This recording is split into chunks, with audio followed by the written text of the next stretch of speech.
Una de las características del sistema presidencial mexicano,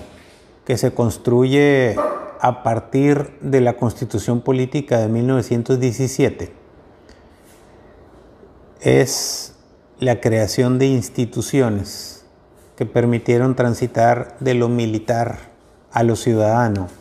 y que permitieron transitar del caos y de la diversidad económica mexicana y social a tener una república integrada y empezar con una vida institucional, sobre todo con paz social y con estabilidad política.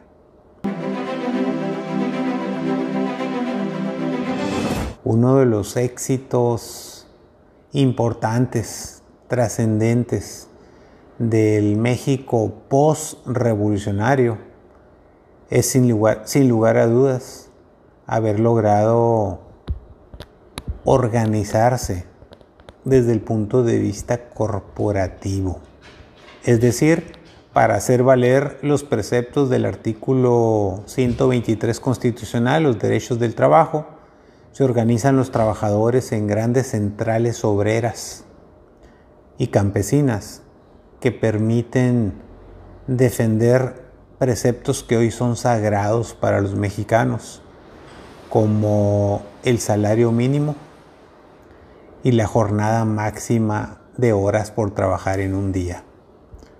Así también los derechos de la mujer para participar en política, y no se diga los derechos de los ciudadanos a la salud y a la educación gratuita. Todo eso es el pasado de México del siglo XX, que sigue siendo la base de lo que tenemos hoy en día. Sin embargo, como todos los sistemas políticos que envejecen, que tienen muchos años en el poder, como es el caso de México, pues después de casi 70 años,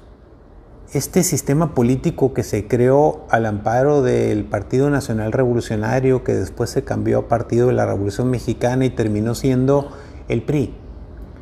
pues se desgastó, se agotó, y esto provocó que hubiera luchas sectarias por el poder político, al grado tal que, si bien es cierto, los civiles habían logrado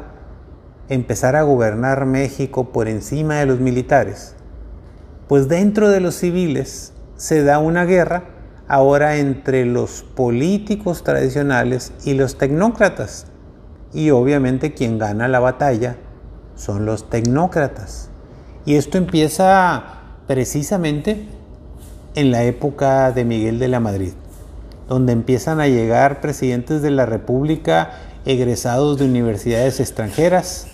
con ideas realmente de tecnócratas, con cuestiones macroeconómicas y con una visión despiadada, porque solo pensaban en el dinero, en la economía, en la devaluación, en la macroeconomía, y no en las necesidades del pueblo. Además de permitir no solo enajenar o hipotecar el país con grandes deudas, sino empezar a ceder cuestiones estratégicas de los mexicanos a la iniciativa privada. Ese fenómeno ha provocado un paradigma que nos tiene hoy en día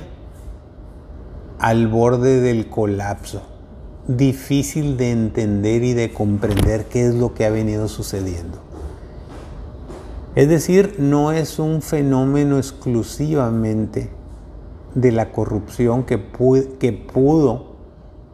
haber infectado gravemente al cuerpo del país. De que lo hizo. Pero más grave aún es el desmembramiento que hace la tecnocracia por encima de la clase política, al llegar los tecnócratas de universidades extranjeras a gobernar México y empezar a fomentar esquemas de privatización de muchas cosas realmente importantes, como es el caso de Teléfonos de México, Ferrocarriles Nacionales, los contratos de petróleos mexicanos, la concesión de las carreteras y muchos más. Es decir, esta tecnocracia que hoy se les llama los neoliberales o los conservadores, sigue siendo la misma que ejerce el poder económico en este país y parte del poder político. Pues a pesar de que la mayoría de ellos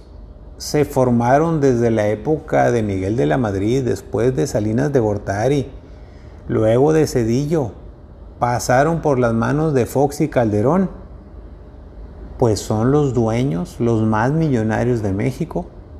que siguen hoy en día teniendo los principales contratos del gobierno federal, a pesar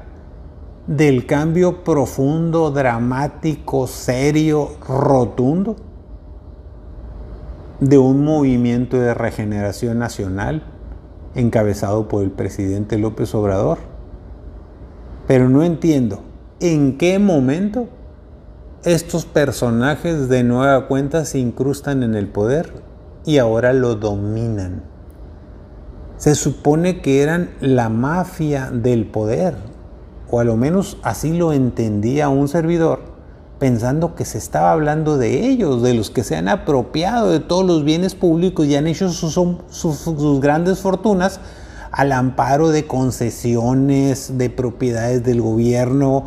como son el caso de la mina de Cananea y de Nacozari, como es el caso de Teléfonos de México, como es el caso de los ferrocarriles, y cientos de asuntos que ahora están en manos privadas y que han generado las grandes fortunas. Pues son los mismos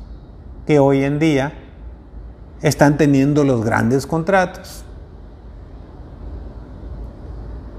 para ejercer los presupuestos del gobierno. Esto es motivo de análisis, hay que verlo con calma, hay que desmenuzarlo, pero realmente no es fácil de entenderlo cuando vemos que si esas son las piedras con las que se tropezó el sistema político que ya no está en el poder, ¿por qué luego entonces el sistema político que está actualmente en el poder, por qué tendría que tropezar con esas mismas piedras si son las que tanto dañaron a la economía y al funcionamiento del país? Ahí se la dejo. Saludos.